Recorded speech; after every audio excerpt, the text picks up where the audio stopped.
Bienvenue à tous. Lorsque Dieu a fait l'homme et la femme, il ne les a pas laissés sans guide. Il était leur guide. Il a donné des instructions.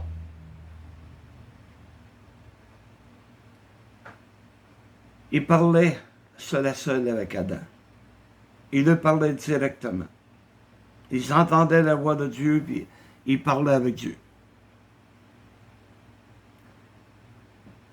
Mais les directives de Dieu aujourd'hui pour l'homme sont écrites dans la Bible. Et c'est pour ça que c'est devenu le livre. Celui qui va nous guider, celui qui va nous aider, qui va nous amener à nous approcher de Dieu. Et Hébreu 1, Hébreu chapitre 1, versets 1 et 2,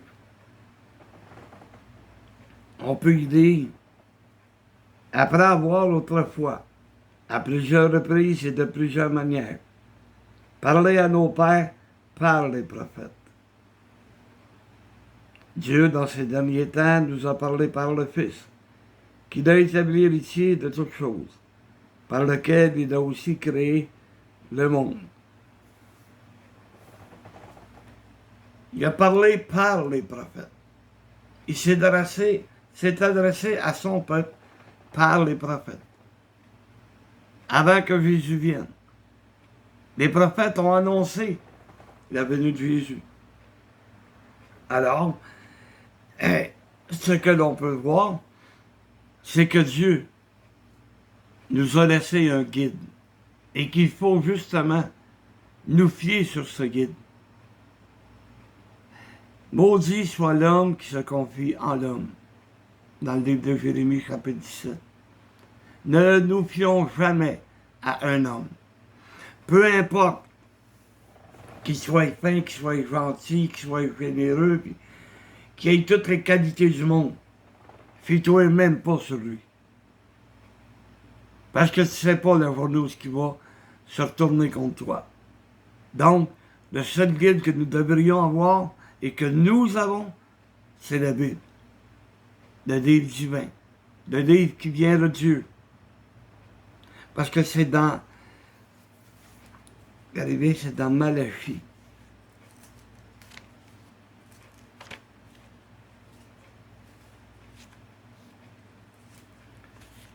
Malachie, c'est le livre avant le commencement de l'Évangile du Nouveau Testament, si vous aimez mieux.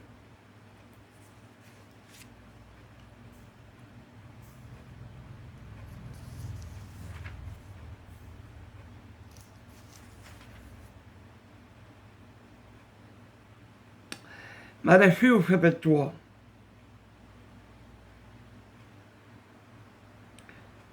Verset 16.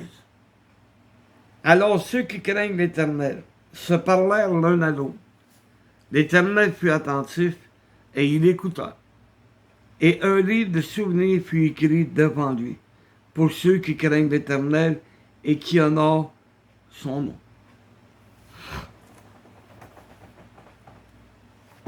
La Bible vient de Dieu. Dieu était présent. Lorsque ce soit les prophètes, que ce soit Moïse, peu importe qui était convoqué pour prononcer des paroles de l'Éternel. L'Éternel était présent. Un livre de souvenirs fut écrit devant lui. Et ce livre de souvenirs, nous l'avons dans nos mains. Nous pouvons le consulter. Nous pouvons le regarder. Nous pouvons regarder les instructions qui nous ont été laissées par Jésus, par les apôtres et par Dieu.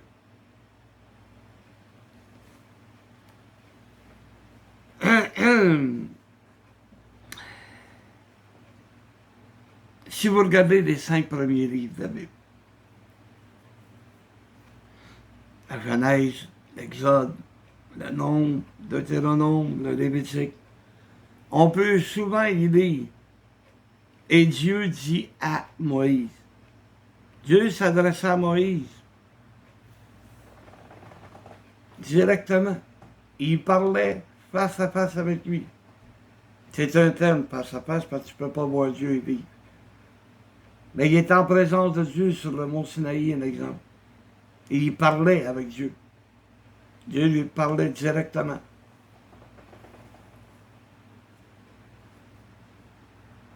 L'Ancien Testament nous dit que l'Éternel parla par l'intermédiaire de ses serviteurs, les prophètes. Si on peut voir ça dans le 2e livre des Rois, chapitre 21.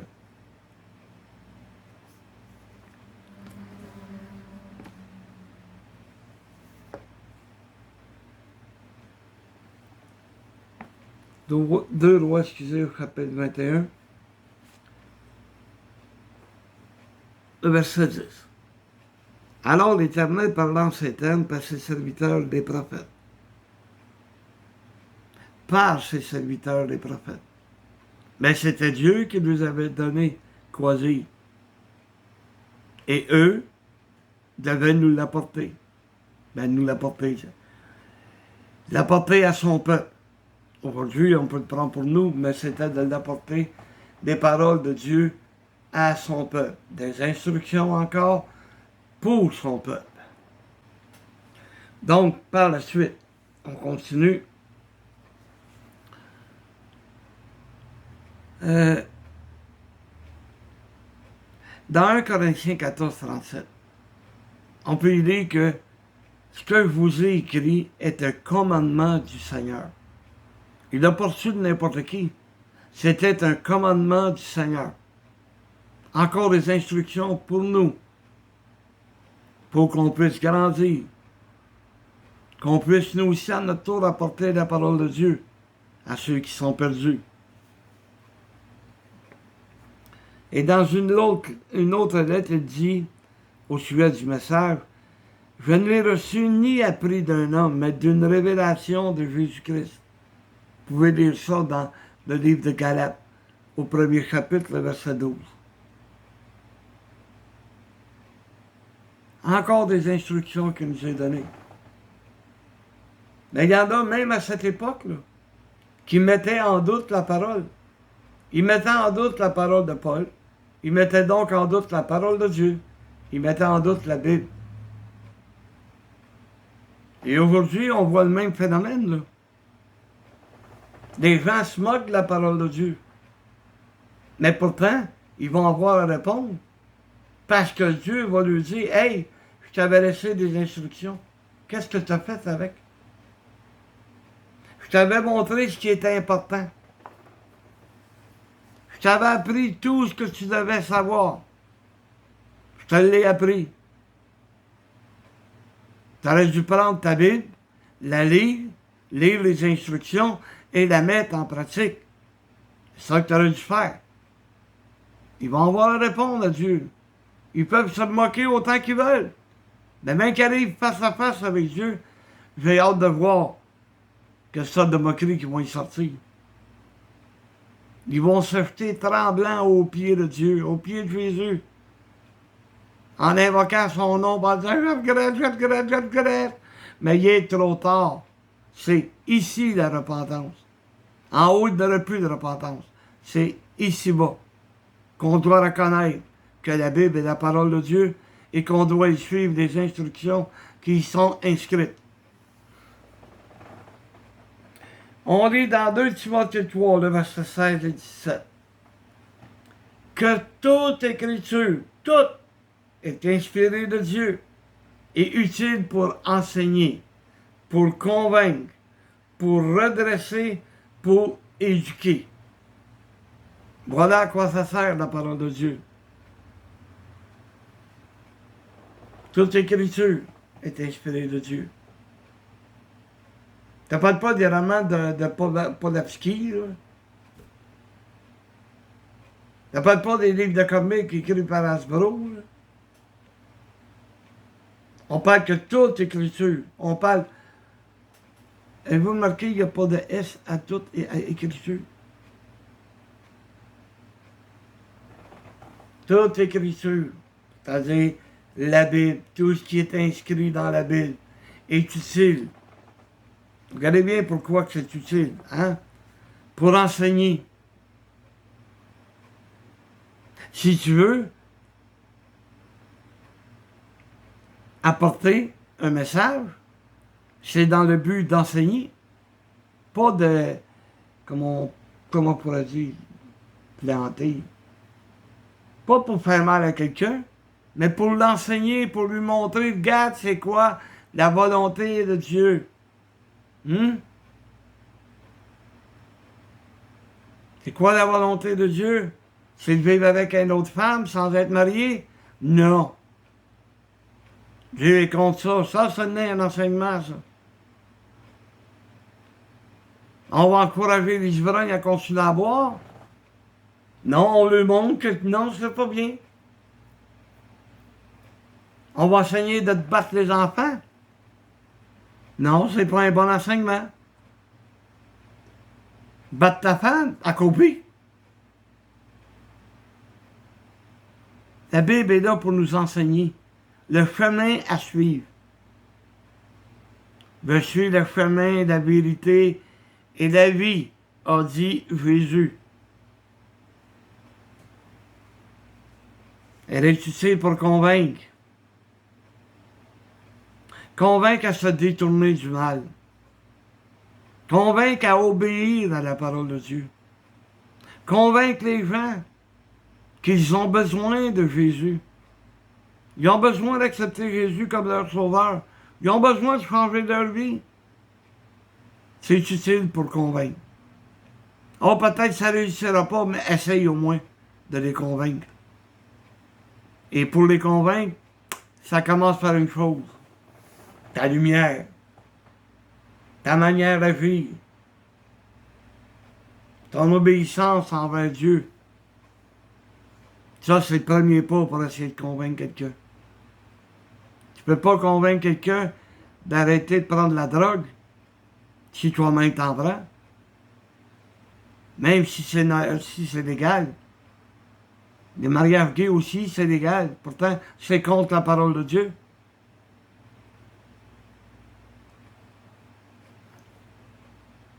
Pour redresser, ouais. Ça, c'est une des choses les plus difficiles à faire. La seule manière d'être capable de le faire, c'est par beaucoup de prières, dit le Seigneur, par l'enseignement, par notre manière de vivre, notre manière de convaincre les gens. Tu sais, comment est-ce que tu veux convaincre quelqu'un que c'est important d'aller au culte quand toi-même tu y vas pas? Comment tu veux convaincre les enfants de l'importance d'aller à l'église, d'apprendre, si toi-même tu y vas pas? Réveille. Éduquer. C'est ce qu'on fait, on essaye d'éduquer nos enfants. Mais on essaye d'éduquer les enfants de Dieu aussi, par l'enseignement.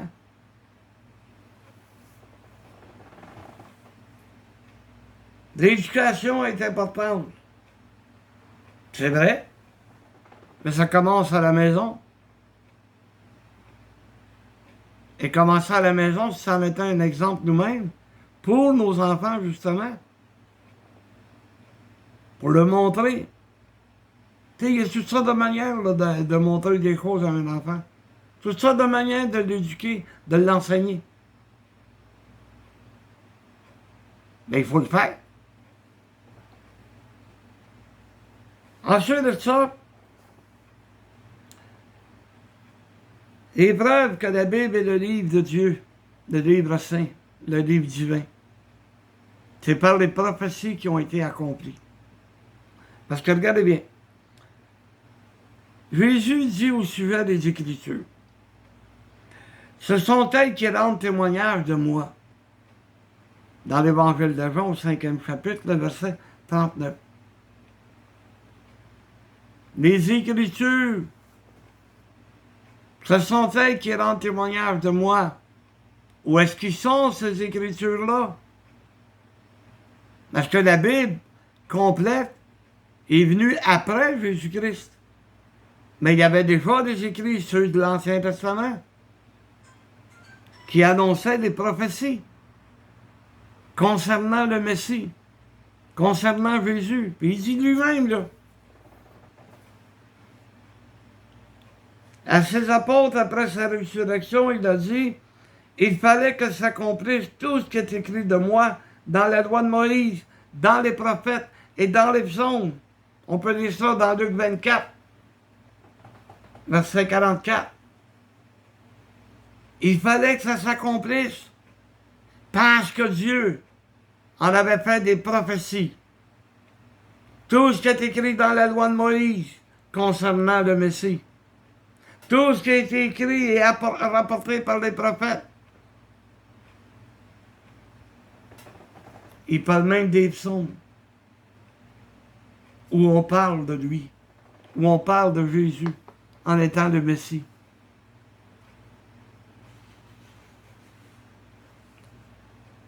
Et on pourrait parler aussi, et pris ça en note, de l'influence de la Bible. L'influence que la Bible peut avoir, l'influence qu'elle a eue sur nous, l'influence qu'elle a sur les hommes perdus, l'influence qu'elle a eue et qu'elle a encore. Il y a le docteur Smiley Benton, un psychiatre, qui a écrit un article intitulé « Conseil éternel et opportun de la Bible ». Il a expliqué que la Bible est le plus grand manuel jamais écrit sur le comportement humain. Il écrit « Si les gens voulaient bien assimiler le message, celui de la Bible, bon nombre de psychiatres devraient fermer les boutiques et partir à la pêche. » La Bible est le livre le plus copié, le plus imprimé, le plus traduit, le plus répandu, le plus acheté et le plus lu au monde. Il a été traduit à ce jour, partiellement ou entièrement, 1700 langues. 1700 langues que la Bible a été traduite complètement ou partiellement. Souvenez-vous, à un moment donné, les gens donnaient des petits évangiles de Jean.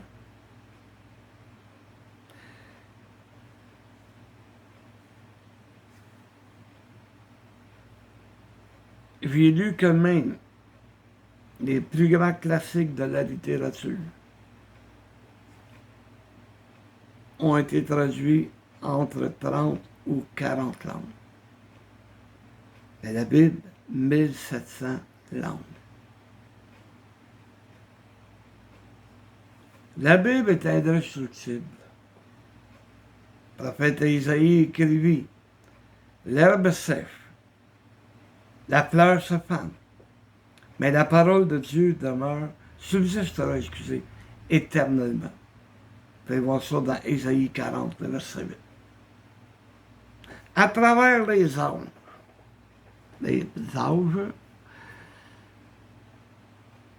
on a essayé de détruire la Bible. Pierre a dit simplement la parole de Dieu demeure éternellement dans 1 Pierre 1, 25. On a essayé de détruire la Bible par le feu et par l'interdiction.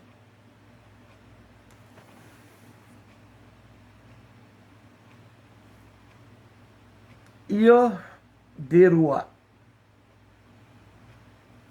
il y a des papes qui ont voulu détruire la Bible.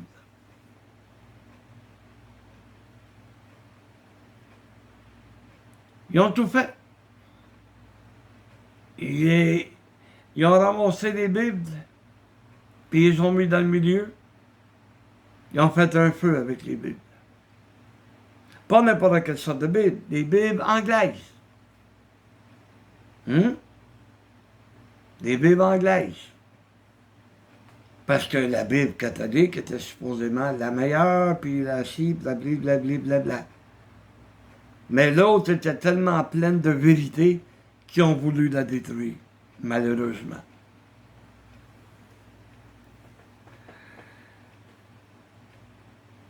les empereurs romains, les barbares, les païens, les gouvernements de beaucoup de pays ont essayé de la détruire. Les philosophes l'ont tourné en ridicule. Mais la Bible est encore là et elle vit toujours. Merci Seigneur. Dieu l'a protégé. Il n'a pas rien qu'inspiré la Bible. Il l'a protégé à travers les siècles. Dans Hébreux 4, le verset 1, on peut lire que la parole de Dieu est vivante et efficace, plus effilée ou acérée que n'importe quelle épée. Elle est à double tranchant. Elle pénètre jusqu'à faire la division de l'âme et de l'esprit. Faire la division entre les jointures et la moelle. Elle juge des sentiments et des pensées du cœur. L'exemple qu'ils prennent, comme quoi, regarde, Dieu, là, est capable de pénétrer en nous avec sa parole. Et est tellement efficace que c'est comme si tu essayais de séparer la moelle de l'os. Elle est efficace, la parole de Dieu. Quand tu l'écoutes, elle va pénétrer dans ton cœur. Mais c'est quand tu ne l'écoutes pas. C'est quand tu ne veux rien savoir. C'est là qu'arrive le méchant problème. Mais la parole de Dieu est efficace. C'est elle qui pénètre dans nos cœurs et qui nous aide à changer nos vies. Une autre preuve que la Bible, c'est la parole de Dieu. C'est le témoignage des grands. Les grands de la Bible. Job qui dit, je n'ai pas altéré, c'est-à-dire changé ou faussé les commandements de ses lèvres. J'ai fait plier ma volonté aux paroles de sa bouche. Dans Job 23, verset 12. Il a été obéissant. Il savait que les paroles venaient de Dieu. Alors il les a appliquées dans sa vie. Le psalmiste dit, je trouve plaisir dans la loi de l'Éternel. Et il médite sa loi jour et nuit. Parce qu'il y en avait des Écritures. L'Ancien Testament. Mais il avait preuve de son cœur. Psaume 1, 2. Et dans le psaume 19, 11, il dit au sujet des paroles de Dieu, elles sont plus précieuses que l'or, même que beaucoup d'or fin, plus douces que le miel, même que le miel qui coule. Psaume 19, 11. Et il dit encore, comment le jeune homme rentrera-t-il peu son sentier en observant la parole? Psaume 119, verset 9. Combien j'aime ta loi? Elle est tout le jour ma méditation. Ça, c'est encore le psaume 119, verset 97. Ils ont rendu témoignage de la loi de Dieu qui était la parole de Dieu à l'époque. Et aujourd'hui, nous avons le Nouveau Testament qui a été annexé à l'Ancien. Et on peut voir la volonté de Dieu, qu'est-ce que Dieu attend de nous. Avant 1400 après Jésus-Christ. 1450 exactement. Ils ont inventé l'imprimerie. Avant ça, ils copiaient des livres à la main. Les copistes travaillaient. Il y avait une tâche difficile, c'est-à-dire celle de reproduire la Bible sans faute. Au 15e siècle, en Angleterre, une Bible coûtait l'équivalent de 7 années de salaire pour un travailleur ordinaire. à un niveau 7 années de salaire. Prenons un exemple. Si vous gagnez 20 000 piastres par année, fois 7, comment ça coûtait cher, là? Hein? Vous allez me dire, dans ce temps-là, ben ouais, ben, il était payé une ou deux cents par jour. Mais c'était quand même ce qui lui permettait de vivre.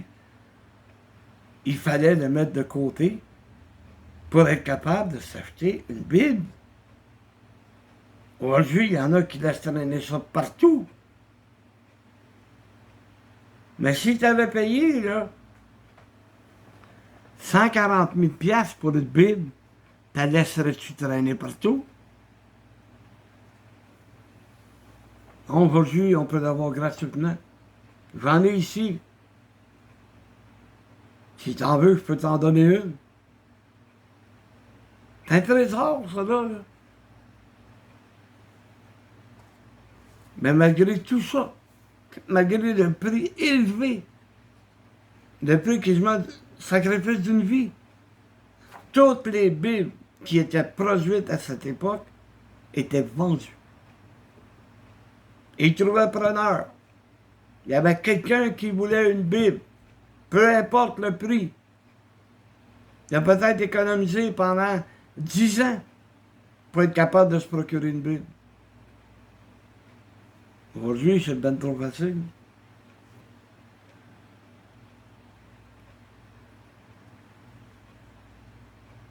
Ah. À travers les âges, il y a beaucoup de gens qui étaient prêts à mourir pour la Bible.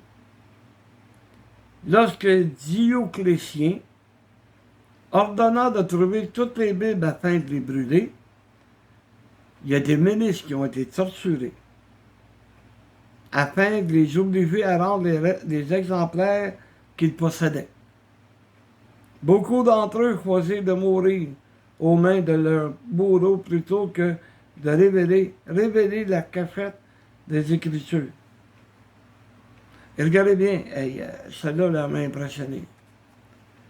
Un chrétien du nom de Félix répondit à ceux qui le torturaient.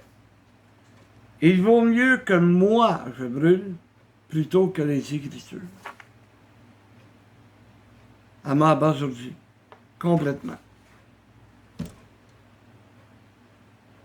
Prêt à donner ta vie. Oh, il y a bien des chrétiens. Ah, je n'aurais pas peur, ils peuvent s'en prendre à moi, ils peuvent me tuer. Mais même qu'il y a un 38 sur le bord de la tente, ben, je ne sais pas si tu vas parler encore de la même manière. Ben beau, là, parce qu'on est dans un pays où on peut lire la Bible, on peut l'étudier, on peut la prêcher, on peut l'enseigner, sans que personne vienne nous accaler, sans que personne puisse nous persécuter, au point de nous mettre un gun sur la tête, puis dire, est-ce que tu crois encore à la Bible? Est-ce que tu es prêt à te donner ta vie pour la Bible? Il y en a plusieurs qui renieraient la parole de Dieu. Un peu comme Pierre, qui a renié Jésus. Il y en a plusieurs qui le feraient. William Tyndale a voulu faire une traduction. La Bible Tyndale existe. Il a dû défier les autorités civiles et religieuses afin de traduire et produire les premières Bibles imprimées en anglais. Et sa récompense, il fut arrêté puis il a été brûlé vif. Brûlé vif, c'est ça. C'est des contes de sorciers de Salem, puis tout. Là. Lui, il l'a vécu. Là. C'est un fanatique religieux. Il a voulu traduire la Bible en anglais. Mais pas à partir de la Bible romaine. Non, non, non, non, non, non, non. À partir des textes originaux. Il a fallu qu'il se batte contre les autorités. Mais il l'a fait. Et aujourd'hui, il y a beaucoup d'Anglais qui ont une Bible Tyndale dans leurs mains.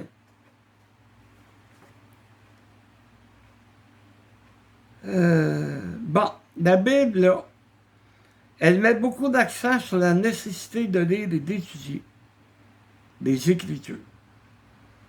Le psalmiste dit: je serre ta promesse dans mon cœur afin de ne pas pécher contre toi. Psaume 119, verset 11. Luc, le docteur bien-aimé, a remarqué au sujet des Juifs de Bérée. Il dit: ceux-ci avaient de meilleurs sentiments que ceux de Thessalonique. Ils reçurent la parole avec beaucoup d'empressement et ils examinaient chaque jour les Écritures pour voir si ce qu'on leur disait était exact. Pour lire ça dans le livre des Actes au 17e chapitre, le verset 11. Étudier la parole de Dieu. Vous savez, j'allais à l'école, j'apprenais. J'apprenais durant la journée. Et le soir, je faisais pas d'études. Mais j'étudiais pas. J'avais une moyenne de 70. Moi, je suis satisfait de ça. Mais si j'avais eu une moyenne de 100%, j'aurais étudié plus profondément. J'aurais connu plus de choses. Parce que j'aurais mis des efforts. Mais je ne l'ai pas fait. Mais maintenant, c'est ce que je fais avec la Bible. Je néglige pas. Je néglige pas l'étude de la Bible. Vous allez dire: ouais, mais toi, tu es pasteur, il faut t'étudier avant d'être pasteur. J'ai réussi à être enseignant dans l'Église. Mais avant d'être enseignant, j'ai étudié pour être capable d'apporter la parole de Dieu et prendre un sujet et apporter le sujet le plus profond possible que je pouvais faire. J'ai étudié pendant des années parce que j'ai été sauvé en 80. Et je suis devenu enseignant dans les années, je pense, en 83. Parce que j'allais profondément étudier chaque sujet. Et demande-moi n'importe quoi sur n'importe quel sujet de la parole de Dieu. Et je peux te préparer une étude dans 20 minutes. Et il y a des fois, ça prend des heures et des heures. Parce qu'il y a beaucoup de choses à aller chercher. Il y a beaucoup de choses qu'on doit étudier qui est en rapport avec le sujet que tu vas apporter. Pour amener plus de précision possible. Mais est-ce que vous êtes prêts à l'étudier? Vous savez, il y a un temps, on avait un plaisir fou. Et je dis bien un plaisir fou à étudier. Parce que des fois, on se réunissait durant la semaine. Chez moi, chez un autre frère. Et on prenait un sujet et on l'étudiait ensemble. On se refait nos idées. Parce qu'il y avait des frères qui étaient intéressés et qui voulaient étudier. À un moment donné, ben, les loisirs ont pris le dessus. Eh oui.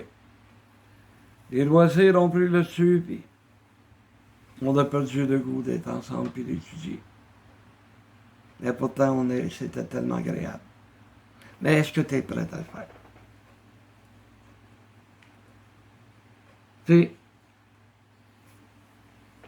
je regarde ma feuille, puis une dernière phrase que j'ai écrite. Avez-vous déjà lu la Bible en entier? C'est-à-dire l'Ancien et le Nouveau. J'aimerais bien ça avoir la réponse. J'aimerais bien ça que quelqu'un me dise: je l'ai tout lu jusqu'à la dernière page, à la dernière parole. Je n'ai pas tout compris, mais je l'ai lu. Vous savez, le record Guinness là, dit qu'il y a un homme qui a lu la Bible et qui l'a.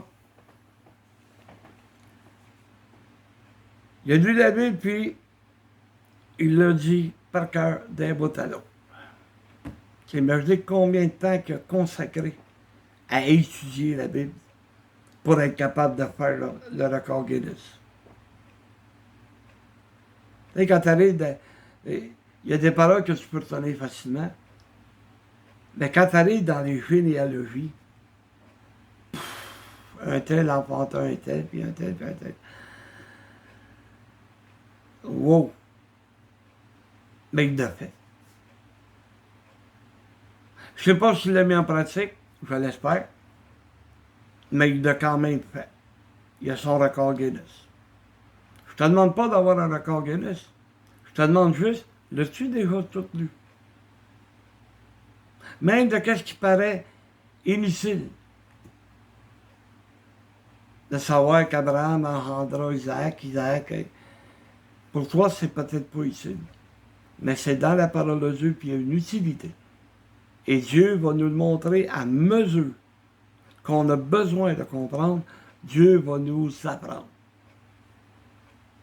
Alors, je te lance le défi. Lis ta Bible. Regarde la date. Regarde la date du message. Puis l'année prochaine, si on est encore sur la terre, tu me diras si tu as réussi à lire toute ta Bible. Salut les filles. Que Dieu nous bénisse. Amen.